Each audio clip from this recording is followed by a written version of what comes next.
Hello, everyone, and welcome to Lab Manager's How It Works webinar series. My name is Mary Beth Didana, and I'll be moderating today's discussion, Improve Ergonomic Safety in Your Lab, Reduce Pain and Strain During Pipetting. We like our webinars to be very interactive, so we encourage you to submit your questions to us at any point during this webinar. Our speakers will address these questions during the question and answer session following their presentation. To ask a question or leave a comment, simply type your query into the Q&A box located on the right-hand side of your screen.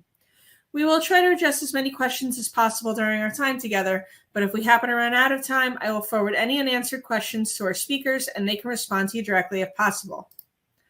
Our webinar today will consist of 3 parts, including presentations from our 2 expert speakers, followed by a user testimonial from Vannes Van Holm from Q11, who will discuss the ergonomic risks he has encountered and how the electronic pipettes have improved the workflow and ergonomics in his lab.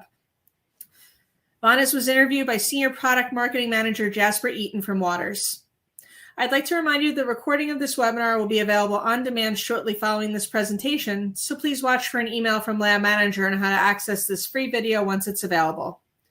Please visit the Handouts tab on the right-hand side of your screen for additional information about this presentation. I would like to thank our sponsors, Waters Corporation and Sartorius, for their support, which allows Lab Manager to offer these webinars free of charge to our readers. So with that, I'd like to introduce our presenters for this webinar. Maria Voutilainen is a product manager at Sartorius. In her current position, she is responsible for managing liquid handling consumables in Sartorius's laboratory products and services portfolio. She has a long experience of working with various laboratory instruments and consumables during different phases of the product life cycle. Maria holds a PhD in genetics from the University of Helsinki in Finland. Nadim Mira is product marketing analyst too at Waters Corporation, covering the liquid handling automation portfolio. He is responsible for managing the protocol library and the LabWare catalog of the cloud-based software OneLab used for the design and execution of protocols on the Waters liquid handling platforms. He has double competence in biology and scientific sales and marketing. Nadim holds 2 MSc degrees, one in biochemistry, molecular biology, and biotechnology from the University of Orleans in France, and the other in lab science training from the University of Grenoble-Alpes in France. Thank you to our speakers. I'd like to invite Maria to please begin her portion of the presentation. Hi, everyone. So let's get started. In my part, I'm going to be discussing about laboratory ergonomics, and I am especially going to focus on how pipetting affects ergonomics and how it can be improved. But let's first begin with the very basics. So what is ergonomics? The short definition of ergonomics is that it is a science focused on designing and arranging things people use so that the people and things interact in a most safe and efficient way. If you think about a laboratory as a work environment, you can probably quickly pinpoint several ergonomic challenges that you face from day to day. It is characteristic for lab personnel to be working in a very static and awkward postures, like when pipetting or when you, for example, need to use a laminar flow hood. Moving heavier objects such as different equipment, water, chemicals, you name it, will also create musculoskeletal load throughout the day. There is also a lot of repetitive work in pipetting and in opening and closing tubes, just to name a few of the most common tasks. And often while doing these things, we tend to lean on tables with our elbows, which creates contact stress to elbows that are not exactly designed for supporting weight. There has been a lot of studies about the amount of musculoskeletal symptoms that lab professionals experience, and the numbers are quite high. Up to 60% of laboratory personnel do suffer from different musculoskeletal symptoms. These symptoms can, for example, be pain, weakness, stiffness in arms and hands, and this can also lead to decreased range in motion. Maybe the largest contributor to risk of developing different musculoskeletal symptoms for lab personnel is repetitive work. There is nothing wrong with individual tasks when they are done only a few times or for short periods of time, but as the name suggests, it refers to tasks and actual motion, which is repeated over and over again, easily hundreds of times per day. One of the most obvious repetitive tasks in lab is, of course, pipetting. but also opening and closing of tubes and vessel caps falls into the same category. And you can probably, depending on the lab you are working in, think of other examples as well. Repetitive work is typically something that cannot be avoided, but what you can do is to understand your own limits and be aware of the risk of repetitive strain injury. Here, the symptoms, which typically include various levels of pain in the wrist, forearm and hand, develop gradually over time, becoming more severe. And this is why it is important to be mindful of the work you do and take precautions to prevent any injuries in the first place. It has been observed that even quite short pipetting times are associated with hand pain, which is of course in itself very tiring to a person. The graph here shows a percentage of lab workers and complaints about their hands categorized by the minutes they pipette. You can see that hand complaints increase over time, and already after 30 minutes of daily pipetting, quite many experience some strain in their hands. And we all know that longer pipetting sessions are extremely typical, and after only 30 minutes, you might not even be half done. So what then is a safe level of pipetting? This is of course very individual, and there are no generally accepted recommendations or guidelines for this. But of course, if the feeling of pain or strain doesn't go away during rest, the duration and continuous pipetting should be decreased, and definitely better ergonomics should be looked into. But luckily, there are many things that you can improve in everyday work in the lab. Some of these are smaller things, but together all these individual elements make the overall ergonomics much better.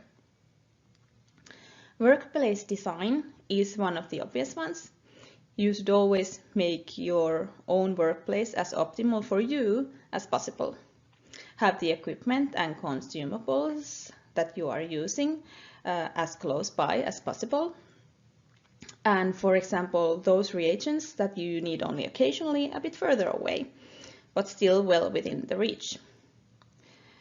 Always consider how you work and what the flow of a given application is, and plan and design the layout of the workbench accordingly.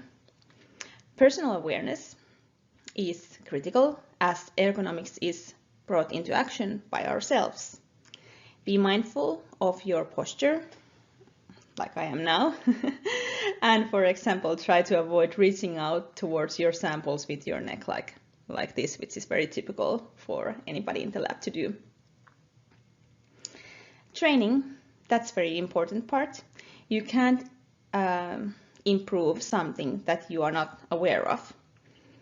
So you have to kind of think, what is the most ergonomic way of working, and see how you could improve that part in your daily life. And then of course there is the tool selection. With proper tools, you will not only have better results and better ergonomics in general, but you are able to avoid unnecessary repetition, which will in turn reduce strain. Here we will focus on pipettes, but this same sentence is true for any lab equipment that you might be using. So, how to select an ergonomic hand tool? Here, a pipette. The size and weight of the pipette is of course one of the main characteristics that contribute to good ergonomics. A more lightweight pipette is easier to use and for extended period of time, and a short length pipette gives you an optimal shoulder and arm posture and a good reach to different tubes and vessels. It is actually equally important that the pipette sits comfortably in your hand, and a correct pipetting position in hand is found intuitively. Having an ergonomic finger hook in the pipette is extremely beneficial as it helps to optimize multiple holding positions, and the wide surface area distributes pressure to a larger area in your hand, making the use of the entire pipette much easier and lighter. In addition, you shouldn't have to look for behind the pipette for the volume settings if you are, for example, left-handed. Overall, the numbers in the pipette should be big enough so that you don't need to change your posture and bend closer to have a look at the volume settings. The volume information should be available to the user so that the normal neutral posture is supported, and you can simply check by a quick glance in the direction. Also, the volume adjustment itself and the pipetting and tip ejection forces should be doable with a minimal force. One thing quite a lot of people miss when they choose their laboratory tools is how easy it is to maintain them. Lab equipment, including pipettes, are highly sophisticated and they do require maintenance. You need to clean them on a daily basis on the outside, but also regularly on the inside. But if your chosen tools are difficult to disassemble and maintain, it is less likely to be done. You are more likely to end up sending your pipettes for maintenance every year without cleaning them on the inside yourself, because the whole operation is difficult and might even require some special tools. This is an issue because poorly maintained instruments will make their use less reliable and also heavier. For example, when any kind of dirt accumulates in between the buttons, it will make the use of those buttons much heavier. So, when designing Sartorius pipettes, these ergonomic factors that I just described are always kept in mind with the design and functionality for the pipettes. The pipettes are very lightweight, and always the shape and function of the human hand is considered with the design. The pipettes are designed for both right and left-handed users, which is something that I personally have really come to appreciate as a left-handed person after spending years of checking from behind of the pipette what again was the volume that I just adjusted.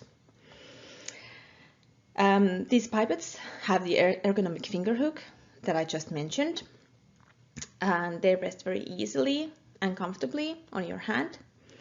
And then any kind of muscle power that you need for adjustments or pressing the buttons or loading or ejecting the tips is it can be accomplished with very minimal muscle power, which is of course very nice. As an example that I will also discuss in the following slides, I'd like to introduce a few of the pipettes. Here is the electronic one, Picus, on top of the slide, and here is its mechanical counterpart, the Tacta.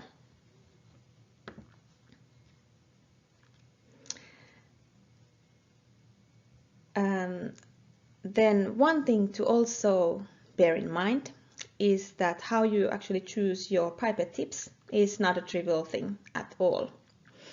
The pipette and the pipette tip form together a system where the design and function of both parts is equally important.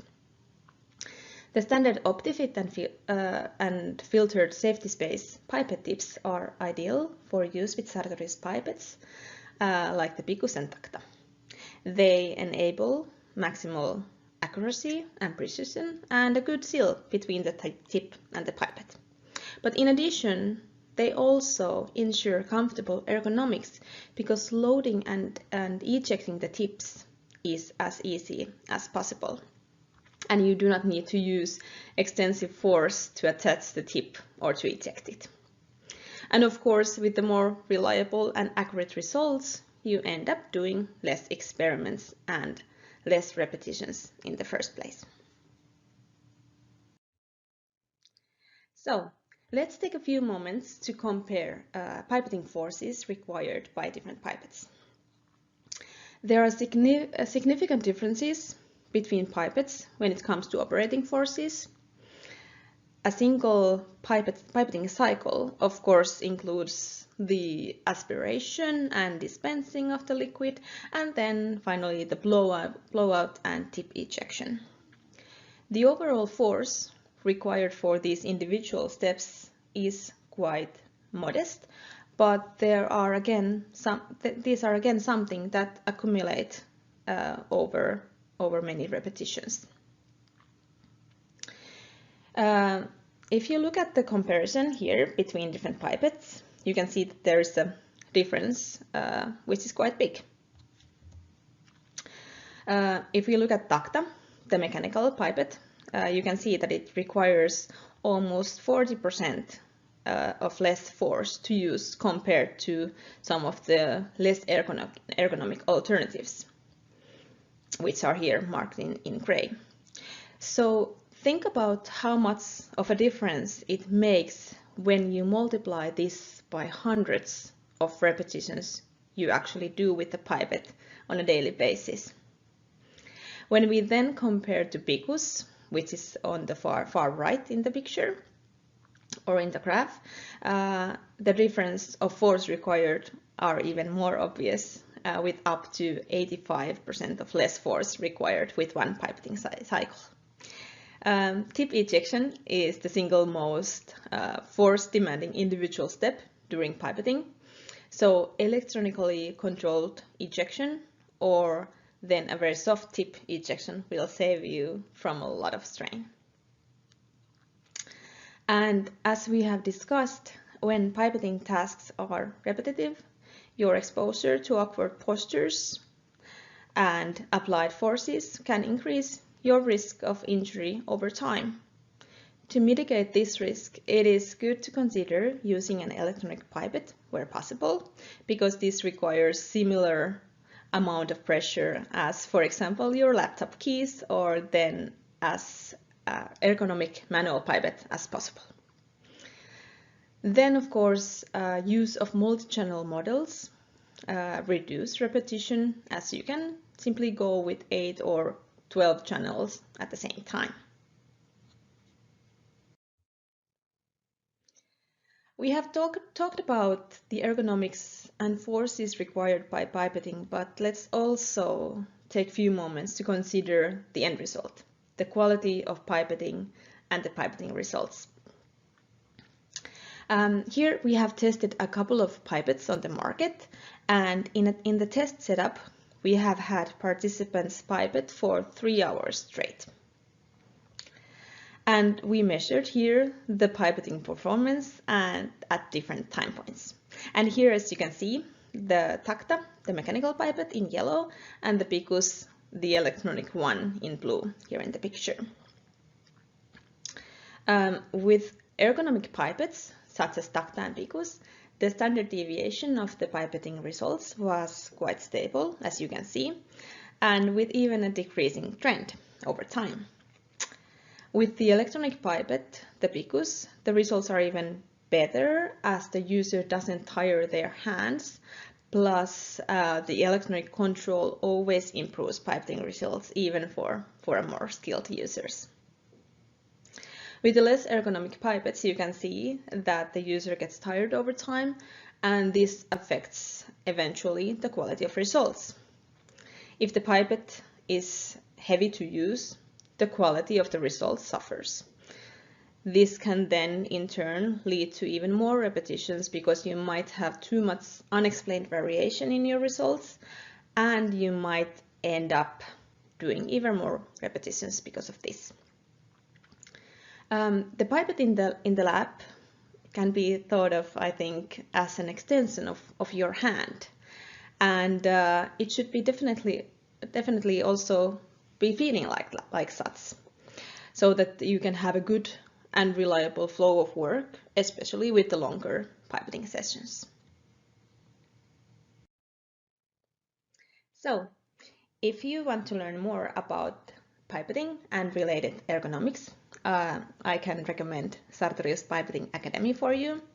It has a variety of certified trainings on all pipetting related topics.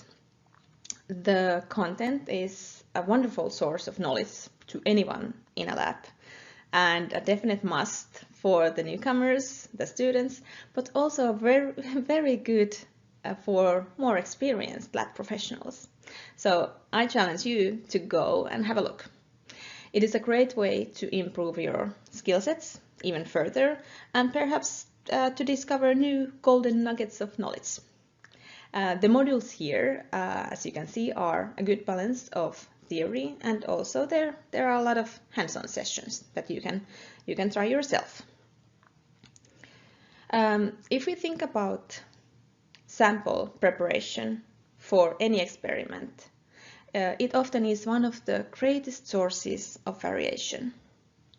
So taking care of and maintaining good pipetting practices and mastering different techniques really makes a big difference in the end.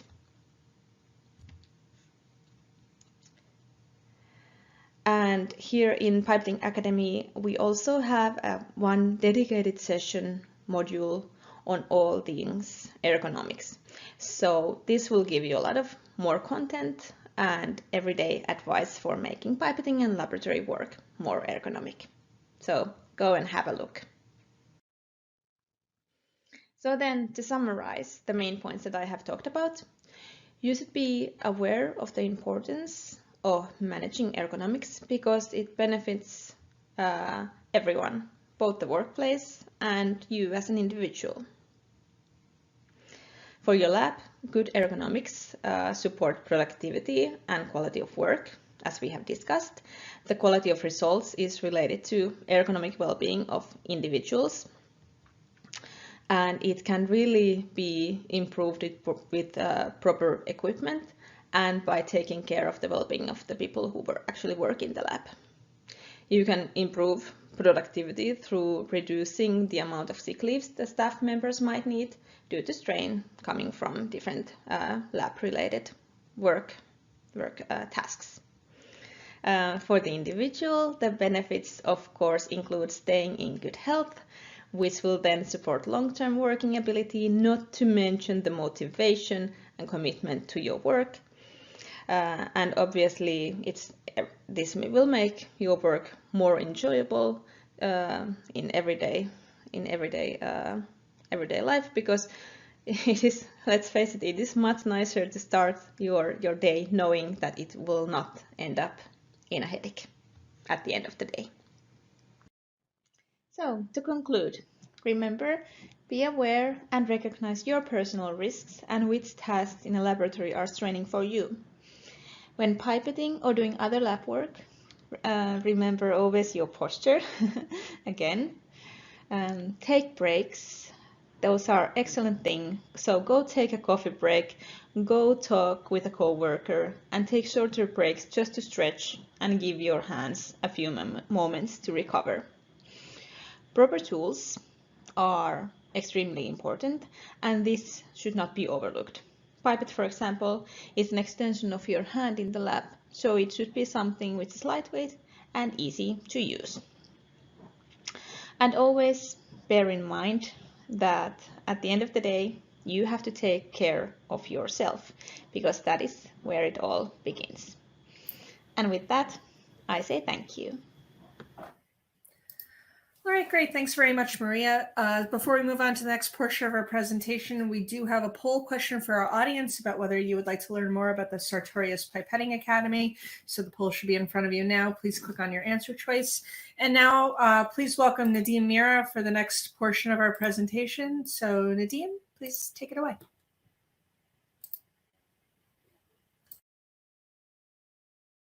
Hi, everyone. I'm Nadim Mira, Product Marketing Analyst at Waters Corporation.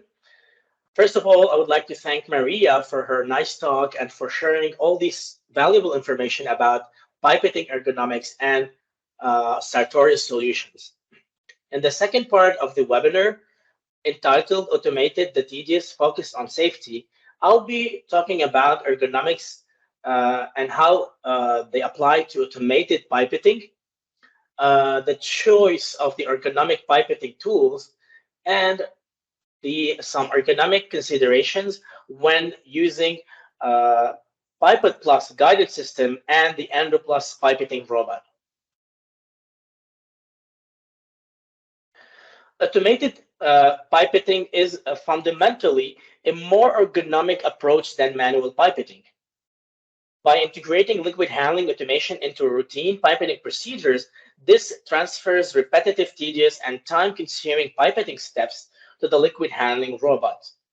This reduces the risks of repetitive strain injuries, especially when pipetting a large number of samples manually over an extended period of time.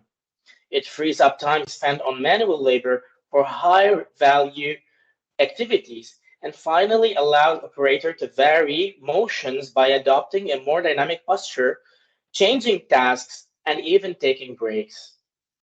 However, there are still some ergonomic issues that need to be addressed. First, to select the most appropriate ergonomic pipetting tools. Secondly, to choose the right level of automation to fit your application. And third, to consider ergonomics in guided, semi-automated pipetting and full liquid handling automation. Let's start with a selection of the appropriate ergonomic pipetting tools.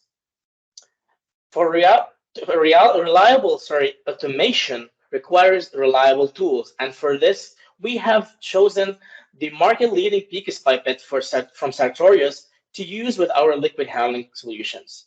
The hardware of the Waters connected electronic pipettes, it's not so different than that of the original PICUS pipette, using the same user interface and sharing similar properties, ensuring first, superior ergonomics, guaranteeing accurate and precise pipetting results, and finally offering high flexibility, covering a wide volume range from 0.2 microliters up to 10 milliliters. However, in contrast with the original PICUS pipette, the Waters pipettes have an embedded Bluetooth capability that allows for wireless two-way communication with the OneLab software. This capability enables a remote pipette programming through OneLab. In other words, pipetting parameters are defined upfront in the OneLab protocol. Then, commands are sent via Bluetooth to the pipette to automatically set defined parameters while the operator or the robot is conducting the experiment. Secondly, a step-by-step recording that ensures full traceability of pipetting actions throughout the experiment. Within the connected environment of the OneLab software, the Waters electronic pipettes can be either used manually without automatic guidance and control from OneLab, or with the Pipette Plus Smart Stand for real-time guided pipetting and traceability through OneLab, or with the EndoPlus pipetting robot for fully automated pipetting and traceability through OneLab. It's important to note that ergonomic risks are significantly reduced when using the electronic connected pipettes manually or with Pipette Plus, since no significant effort is required to changing pipetting parameters from one step to another, but are completely eliminated with the use of the EndoPlus robot. Then comes the questions, how to select the right level of automation. In the lab, manual pipetting, guided semi-automated pipetting with Pipette Plus, and fully automated pipetting with EndoPlus can be used effectively to achieve the goals involving liquid handling. And these practices, working together harmoniously, can benefit today from the connected lab offered by OneLab to ensure full traceability and reproducibility. However, the pipetting setup to choose will depend on the application and level of performance to achieve. In the following comparative table, it's listed several key factors to help an operator decide which method is best suited for the application. And among these factors, you can see that we have the risks of repetitive stress injuries that need to be evaluated. Manual pipetting is fast to apply and only requires the skill and agility of the operator's hand to manipulate liquids, respecting lab work ergonomics and safety instead of extra hardware to deploy. It's suitable to process a few samples in a low throughput context. Using Waters pipettes, just like the original PICUS pipette, setting up setting up pipetting volumes is digital but done manually. High reproducibility is not fully ensured and can vary between operators and from lab to another. Here, labor cost is not a concern. The operator is subject, however, to ergonomic injuries and also biohazard risks. Applications are limited to low-level preparation, such as coating and dried reagent reconstitution. While manual pipetting is straightforward, it's the main source of variability and still introduce ergonomic stress. Pipette Plus offers a way for a lab to scale up productivity and increase reproducibility by guiding the operator throughout the experiment and automating some aspects of liquid handling. It's very helpful to process several dozens of samples in low to mid throughput level. Reproducibility is ensured as well as traceability. Labor cost is of a moderate importance. The operator still handles the pipettes manually, but ergonomic risks are greatly reduced. So instead of the lab technician manually setting volumes on the pipette while at the same time keeping track of steps in the protocol, Pipette Plus automates these aspects of the work, switching settings instantly from one step to another, only requiring the technician to move the pipette from one labware to another following the instructions on the monitor. And then it's only a matter of a single click to execute the pipetting action. Applications include mid-level sample preparation, such as serial dilution and concentration normalization. Embr Plus is most valuable when a more advanced level of automation is required, with the possibility to completely remove user interactions with the system by implementing connected devices and tools such as Plate Gripper to fully automate the workflow. It becomes valuable when the number of samples increases to a couple of hundreds, targeting a mid to high throughput level. Automated pipetting further improves reproducibility and lab productivity. Here, pipette volume settings, just like with the Pipette Plus, is digital and automated. By removing user interaction during pipetting, the operator is no more subject to ergonomic and biohazard risks. Applications include more complex workflows, such as glycowork and glycan sample preparation, DNA media prep, antibody bead purification, and solid phase extraction. When it comes to using Pipette Plus, just like manual pipetting, you should be aware of ergonomics to consider. You must adopt a balanced body position while sitting on the lab bench to reduce strains on the muscles, tendons, and ligaments, and to maintain the vertical alignment of the head and the spine, as shown in the reference figure on the right side of the slide. You must place items on the working bench according to the importance and frequency of use to avoid excessive range of movements and tasks that require excessive reach. By organizing and optimizing the workspace, you promote ergonomics and safety during pipetting. As a reference, you can see on the visual how items are arranged on the bench to ensure easy reach while maintaining good posture. Labware, tip box, and Pipette Plus stand are inside and at the upper limit of the primary zone for easy, frequent reach.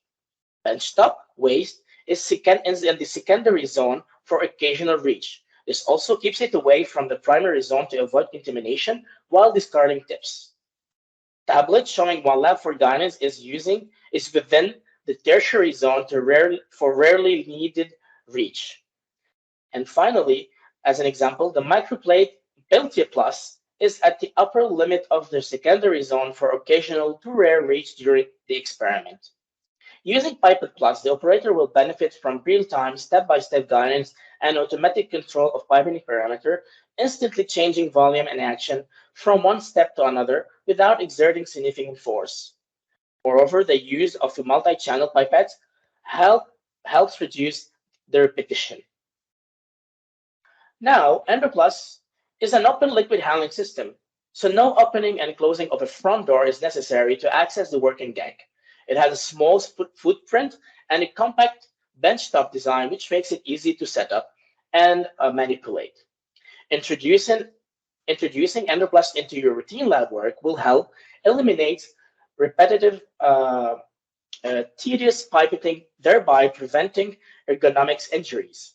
Frees up time for the scientists to focus on other creative, development-oriented tasks, and improves lab productivity with collaborators not losing much time away from work due to repetitive stress injuries. So with Endoplast robot, there are some ergonomics that were taken into account to ensure an optimal operation and use of the system. Endoplast provides a large flexible working deck for optimal viewing and easy installation of magnetically attached labber holders known as dominoes and as well as connected devices. It uses visual deck layout and numerical labeling to help install dominoes and devices in the correct positions in a smooth and effortless way, and to rapidly switch between configurations between runs. Finally, Endoplast offers easy access to the working bench with no need to bend forward to reach items when it is placed on a steady table at the optimal working height, just like you can see in the photo on the right of the slide, where Endoplast is placed in the hood with the lab technician installing the consumables in the dominoes. So the take-home messages are: ergonomic injuries are not only a risk for operators that perform repetitive manual pipetting, but can also affect operators using semi-automated and fully automated systems. To reduce exposure to repetitive stress injuries, it's important to evaluate the task to ensure using the appropriate pipetting using the appropriate ergonomic pipetting tool. For example, electronic single channel versus electronic multi-channel pipette. And secondly, selecting the right level of automation. Here, Pipette Plus versus Endoplast for full automation. Endoplast can not only improve reproducibility and increase lab efficiency, but also greatly reduces the ergonomic risks in the lab, as well as biohazard risks when placed inside a fume hood.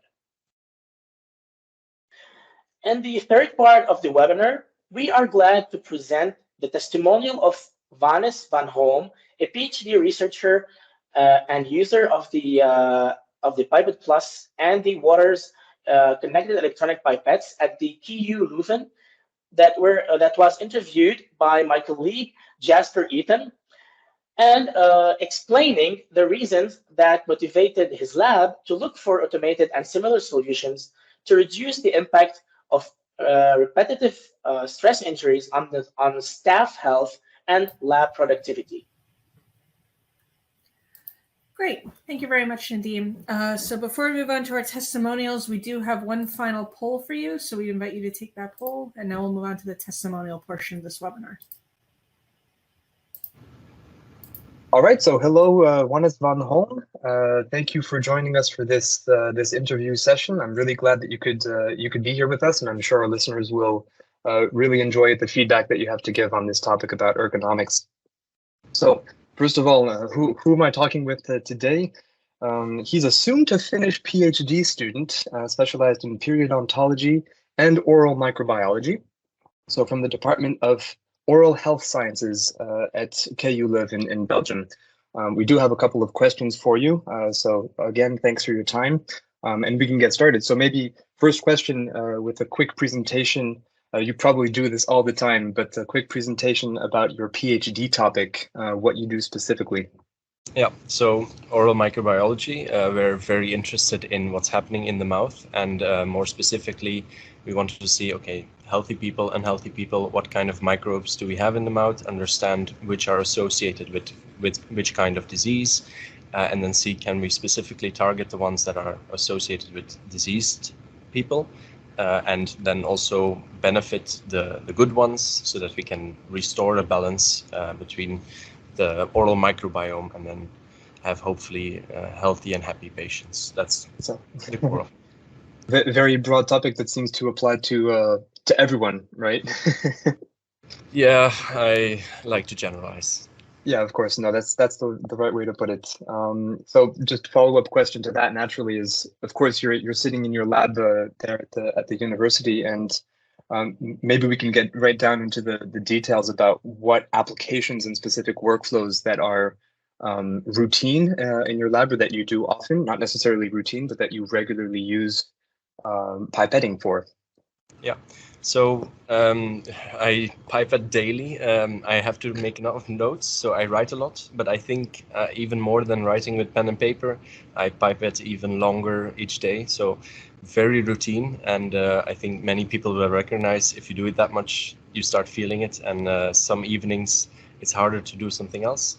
And so what are the things we most of the time do? Liquid handling with bacteria in it, and then because we want to know what those bacteria are doing, we then further process them through flow cytometry or extract their DNA to look at it through qPCR or sequencing, and especially those last two can be very intensive with repetitive steps. A lot of pipetting, so mostly dilutions, transfers, and a lot of that. Yeah. So a lot of plate work, which multiplies out the pipetting steps necessary for the most part. Every sample exponentially increases the workload, and how tiresome it is indeed. Right. Okay. Sounds like a lot. So I remember initially we were talking about automating those types of steps. Yeah. What motivated you specifically? So just what you said here, but maybe there are other factors, maybe more specific, that motivated you to look for automation solutions or similar solutions to optimize those types of workflows in your lab. Yeah, so it's very hot topic to be like very high throughput. Right. But for us, yeah, okay, we can do it quickly, we can work harder, but the high throughput wasn't the main focus. It's always nice to use a buzzword as high throughput, but something that I feel is overlooked and sometimes underappreciated is what it does to people. So we have a very essential part of our lab, a lab technician who has pipetted for 25 years, and she almost had to stop with lab work, even though she's not even close to her pension, or getting there, but still very valuable. Still not close. Purely because of repetitive strain injuries, and yeah, she couldn't eject tips anymore, so she had to actually stop. From the doctor, she wasn't allowed to enter the lab anymore for the risk of making it even worse. So we were looking for solutions. Okay, can we reduce this stress? How can we make a functional, or like an essential part of our lab functional again? So that's why we looked at a bunch of different options, like automation and also ease of use through pipettes. Ease of use through just standard pipettes in the end, because you didn't end up opting for the kinds of automation that are out there on the market, whether it's low throughput, benchtop types of systems, or even the higher throughput, as you were using that keyword. Even those higher throughput systems weren't adapted here specifically. And actually, in the end, you decided to opt for the manual electronic pipettes from Waters to perform those pipetting tasks instead. So that it's quite interesting to find that people that are going towards automation at the end of the day don't necessarily always need that. Would you be able to describe how specifically those pipettes have impacted your work and the main advantages that you've seen when actually using them? So whether it's you or your colleague that experienced pretty intense repetitive strain injury in this case. Yeah, so indeed, we were initially also looking at using a robot, but due to the moving around, because we were looking for options throughout the whole lab, just not in one area, and so moving a whole setup would be difficult. And especially, we are quite a big university, but space is always limited, and the footprint of I think the Andrew was quite low, but still there, still present. Yeah. Just running around with the pipette is much easier. So that was our main idea, to just see can we reduce it. And so we looked at the pipettes, and when we got them, the first thing we noticed immediately was just the pipetting, so much more comfortable, ejecting tips so easy. It's hard to put in words how much it changed. An anecdote I can give you is that maybe she will pass through in a bit, because the qPCR is running over there. The machine is right there. Yeah, she put, there are two actually. She put them both in, from going no lab work to same throughput as years ago. It's like almost as if, oh, okay, of course, she still has some issues, but it's Right. the clock has turned back for her wrists. So that was like the craziest thing. But secondarily, when she's not using it, I tend to steal them for myself. And they're like functions like the multi-dispense, but even just the comfort of using them saves so much strain. And if you're doing this for a few hours, the strain makes you work slower, and you make more mistakes. But if you don't feel the strain, you can work harder and quicker. And like many of the things that took way longer before feel so much comfortable, and yeah, it's More streamlined. So even just exactly. basic things like automatic tip ejections and just the lightweight ergonomics of an electronic pipette, even if being done manual. I was worried that they would be slightly heavier, but absolutely not. They are Right. comfortable and pleasurable. Fun to work with, and even have fun feedback noises, which make it Right there. Ding. yeah. Yep, absolutely. Well, I mean, thank you for that account. I guess there's always a flip side to a coin, or something that people should be aware of when looking to try to simulate or do the same types of work as you, and purchasing electronic manual pipettes. What should future customers look out for? What do you think, in your opinion, future customers should look out for when looking to involve these in their lab? I wish I could be more negative to give a more realistic vision of it, but we have no regrets on buying these. In the very beginning, there are a bunch of options that have some learning curve. I use more of them than our older colleagues, but just the normal pipetting tasks are so much easier, so much more comfortable, and so. Okay, the main issue that we had faced first is the purchasing cost, because it's of course a little bit more expensive. Right. But we do not regret our purchase, because we did it to save our colleague, to save myself, and a lot of strain and injury. So maybe. And it ended up paying off.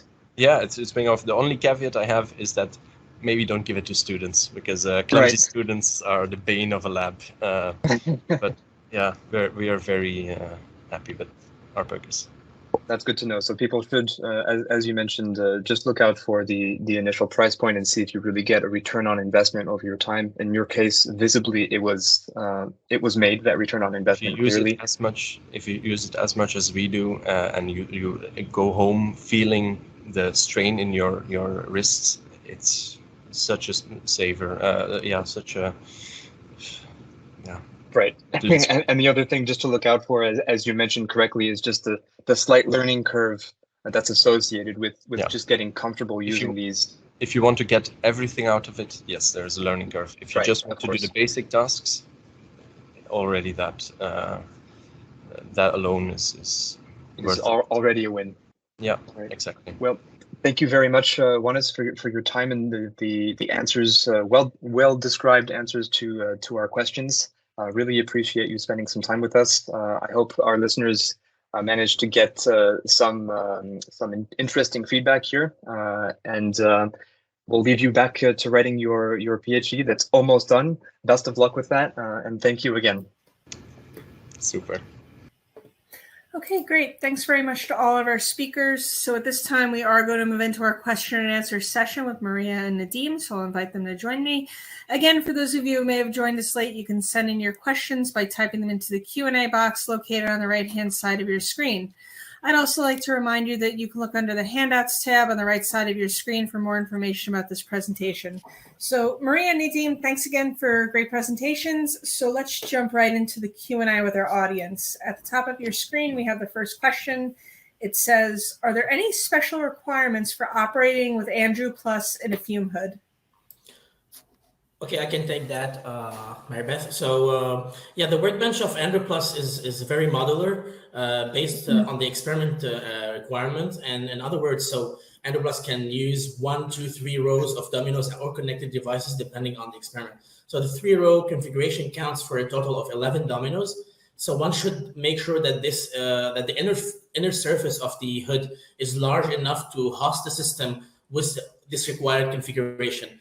Another thing that's important to consider is that the fume hood should be able to support the weight of the Androplus. It's around 16 kilogram, and this without being bent. So the surface of the hood must be very stable, steady, and flat, and ideally in one piece. So any distortion of the surface can impact the XYZ calibration of the robot. So this is a challenge that we generally see with some type of hoods.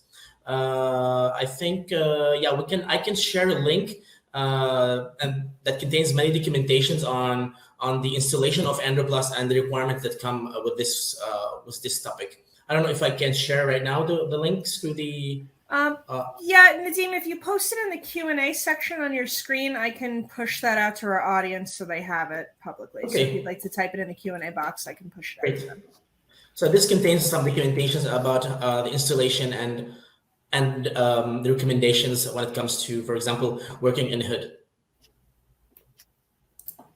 Okay, great, thanks. I published that to the audience, so please let us know if you're able to view that link. If you need it, again, I can provide it in the public chat section as well. So thanks very much for that. We have another question. If you scroll near the bottom of this list, this one says, does disassembly of your pipettes require calibration afterwards? I think I can Nadim, take this one. Great question. If you, for example, think about the electronic pipette, the Picus, we actually recommend in the manual that it would be cleaned, or the lower part would be cleaned every 3 months, kind of like depending on how often the pipette is used. And with these instructions, we also say that after each maintenance or cleaning, you should always check the performance of the pipette. So the answer depends on how the performance of the pipette is afterwards. So if you notice that there's something wrong, then of course calibration is needed. But if the performance is good, then it is okay. All right, wonderful, thank you. Up at the top of the list, we have another question here from the audience. This one says, do you have to decide which equipment you will use before designing a protocol in OneLab? So it's a very good question. General answer would be no, because you don't have to decide, which equipment you will use when designing a protocol in OneLab. So the protocol design in OneLab is device independent, or we can call it agnostic. So with that being said, the operator should have in mind the type of automation they would like or is planning to implement, either full automation with Androplus or more guided pipetting using the Pipette Plus system. Then OneLab will adapt and use the capabilities available within the system. Androplus, for example, robot paired to the OneLab account and all newly installed Device Plus are connected to this environment. So then OneLab will choose which device to use with the action that is included in the script. For instance, when a protocol are intended for use with Androplus, the operator must use Domino and Domino device compatible consumables. So for this, in the catalog, they can filter out the consumables that are compatible with OneLab and the devices, and then selecting those among the whole list of consumable to make sure that the protocol is executable with Androplus. So this is quite some consideration to take into account to anticipate just about the selection of the consumables. Okay, wonderful, thank you. Here's another question from the audience. This one says, is OneLab compliant to 21 CFR Part 11, typically required in pharmaceutical companies? So this is a question that I can also take here. So yes, OneLab is 21 CFR Part 11 and GXP compliant. So we designed OneLab in a way to provide all services in accordance with compliance, including deployment, verification, validation, etc. with the regulated company, which the regulated company can leverage to assist in meeting the requirements. So we have implemented, for example, several features in OneLab, including user management with different level of role and permissions, audit trail, protocol versioning, unlock and lock protocols, and electronic signature, all of which allows user to be compliant.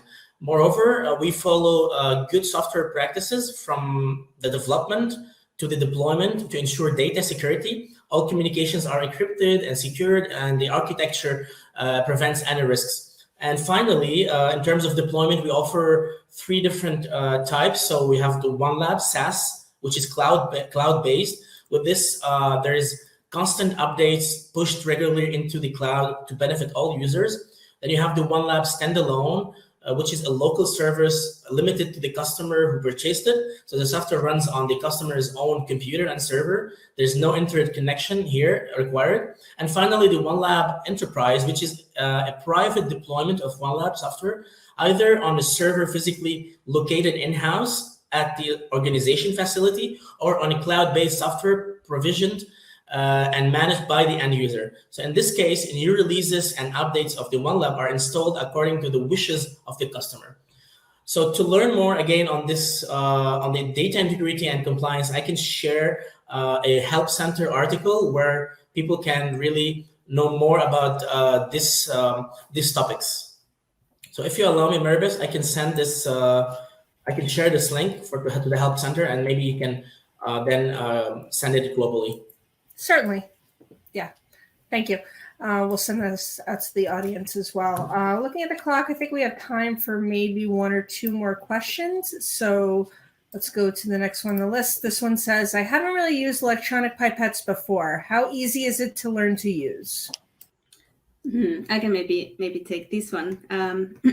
I think Vanessa had a really nice answer already in the testimonial part about of the ease of use of the electronic pipettes. I can say that the for example, the Picus electronic pipette, it's really much designed with the user in mind, so it is easy and intuitive to use. The user interface, in my opinion, as well, is quite easy to learn and just to browse through to learn it. The manual for the pipette is also a very good source of information. One good thing with the Picus is also that it's kind of like out of the box usable, so you can start using it right away. And it also has different pipetting modes, which kind of make it really easy to use in multiple different applications. Okay, great. Thank you. I think we might have time for 1 or 2 more. This one says, what volume ranges do you have for the electronic pipette, the Picus? Yes, so I'll take this one as well. So this depends a little bit if you're using either single channel model or the multi-channel model. So for the single channel models for the Picus, we have the range of 0.2 to 10 milliliters. And then with the multi-channel, it's slightly more narrow from 0.2 to 1200 microliters, the range. Great, thank you. Let's take 1 more quick question. This one says, what kind of certificates and purity level do you have available for the pipette tips? Excellent question. We actually do have, for the Sartorius pipette tips, we have different purity levels. We have either pre-sterilized or non-sterilized tips according to the need of the applications to which they are used. And then for maturity of the tips, we have these are certified to be free of nucleases, meaning DNAs and RNAs, and then also free of human DNA and endotoxins. All right, wonderful. Thanks so much. So this does bring us to the end of this webinar. And just a reminder that this webinar will be available on demand shortly following this presentation. Please watch your email for a message from Lab Manager once this video is available. On behalf of Lab Manager, I'd like to thank Maria Voutilainen and Nadim Mira for all the hard work they put into this presentation, and Vannes Van Holm and Jasper Eaton for their testimonial interview as well. And I'd like to thank all of you for taking time out of your busy schedules to join us. I would again like to thank our sponsors, Waters Corporation and Sartorius. Their support allows Lab Manager to offer these webinars free of charge to our readers. For more information on all of our upcoming or on-demand webinars, or to learn more about the latest tools and technologies for the laboratory, please visit our website at labmanager.com. We hope you can join us again. Thank you and have a great day. Thank you all. Thank you, Mary Beth. Thank you, Maria. Bye-bye.